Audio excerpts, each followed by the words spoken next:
adat kita dalam berselisih itu Al-Quran surat An-Nisa ayat 59. Kalau kalian berselisih dalam satu perkara, maka farudduhu ilallahi war rasul. Kembalikan kepada Allah dan Rasul. Ayat ini mengajarkan untuk kita itu kembali kepada ulama. Kenapa? Karena Allah perintahkan fa in tanaza'tum fi syai' farudduhu ilallahi war rasul. Saya sudah sebutkan tadi 7 riwayat yang disebutkan oleh Imam Abu Ja'far At-Tabari. Antum bilang enggak harus secara sahih. Antum mau ikut Al-Quran atau ikut siapa ini? Ikut siapa? Ikut siapa? Satu lagi siapa? Bandingan siapa? Enggak, saya tanya, antum mau ikut Al-Quran atau mau ikut siapa gitu. Jadi kan saya sudah sebutkan tadi, adat kita dalam berselisih itu Al-Quran surat An-Nisa ayat 59. Kalau kalian berselisih dalam satu perkara, maka farudduhu ilallahi war rasul. Kembalikan kepada Allah dan Rasul. Saya bisa bacakan ini tabarruk ucapan-ucapan ulama yang melarang menyentuh kubur segala macam, panjang. Bukan di sini tempatnya kita merincikan itu. Saya juga bisa baca, tapi bukan itu poin. Kita pengen poinnya apa? Gus Hajir baca ini ulama begini, nama-nama ulama, nama-nama kitab. Sama, diulangi lagi oleh Ustaz Faris. Poinnya apa? Saya tanya, kita kembali kepada An-Nisa ayat 59, farudduhu ilallahi war rasul. Kembalikan kepada Allah dan Rasul, kembalikan kepada Al-Quran atau kembalikan kepada Rasulullah Shallallahu Alaihi Wasallam. Itu hadis yang sahih. Itu yang kita tekankan tadi. Sebenarnya bagaimana maksud dari ayat tadi itu? Fa in tanaza'tum fi syai'in farudduhu ilallahi war rasul. Itu bagaimana maksudnya? Karena ayat tadi itu dijadikan tameng oleh Salafi Wahabi ketika dalam perdebatan, misalkan ketika berbeda dengan kalangan Ahlus Sunnah wal Jamaah di luar kelompok mereka.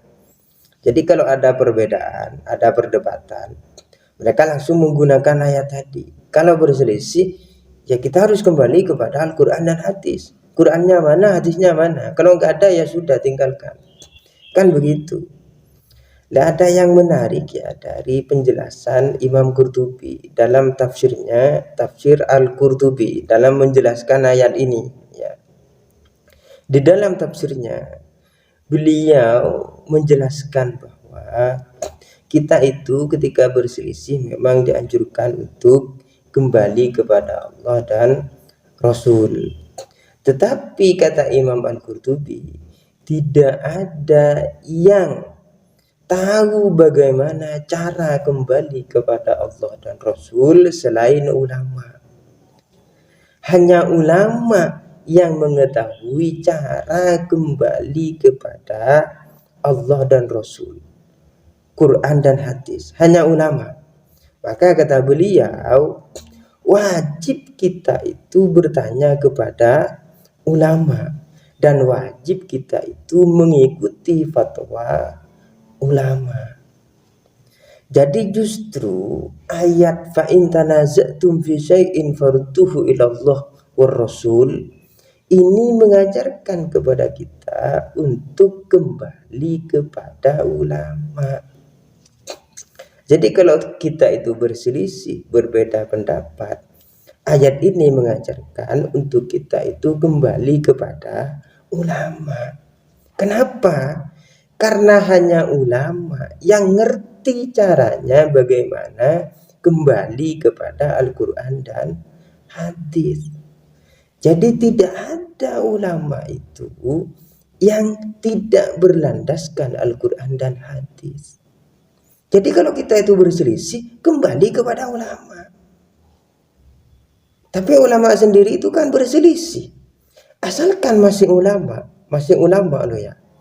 Perselisihan ulama itu kita ikuti, asalkan masih ulama. Karena kan kata Nabi itu, ulama yang berijtihad, kalau benar itu pahalanya 2, kalau salah pahalanya 1, asalkan masih ulama. Contoh, ulama berselisih masalah kunut misalkan. Ada yang mengatakan sunnah, ada yang mengatakan tidak sunnah. Itu kan ulama berselisih. Kita boleh ikut salah satunya, yang mana saja, asalkan masih ulama loh ya. Karena kalau ulama itu benar pahalanya 2, kalau salah pahalanya 1. Jadi jangan sok-sokan kita itu langsung baca Quran, langsung baca hadis. Ini ulama kok berselisih, kok berbeda, tinggalkan saja. Langsung ayo kita baca Quran dan hadis. Konyol, Pak. Kita ini bukan ulama. Kalau kita langsung baca Quran, langsung baca hadis, kita ini nggak paham. Jadi yang paham Quran hadis itu ulama. Makanya kata Imam Qurtubi, kita itu wajib tanya pada ulama, wajib ikuti fatwa ulama. Bahkan di lanjutannya itu, di bawah itu, kalau kita itu masih mengagungkan ulama, maka kita ini masih dalam kebaikan. Selama kita masih mengagungkan ulama, maka dunia dan akhirat kita itu baik. Kira-kira begitu kata Imam Qurtubi ya. Wallahu a'lam.